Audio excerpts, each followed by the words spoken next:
On the whole, for a program to be useful, it needs to get at least some information from the user. With this data, the program can take actions that are relevant to the user, instead of generic actions like printing "Hello World." Data can be provided to a computer in a bunch of different ways. For example, on a website, you might input data by entering text into text fields or clicking links.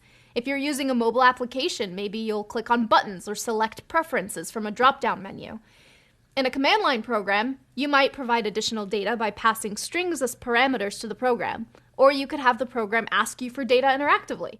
All these various platforms, programs, and apps process data differently.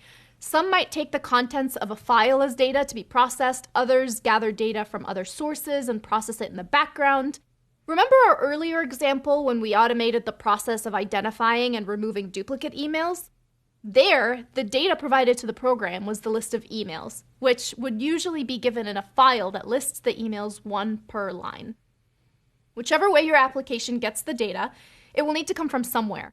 For our first examples in this course, we'll just have the data as its own line in our block of code.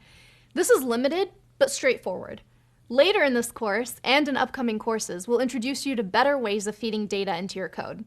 For now, though, let's see this idea in action in a very simple example.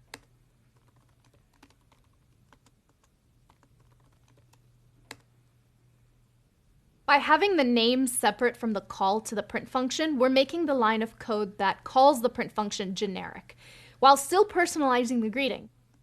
If we then wanted to say hello to a different person, we only need to change the name, but the call to the print function will remain the same. Pretty simple, right? Next up, we'll learn a few other easy things that you can get Python to do for you.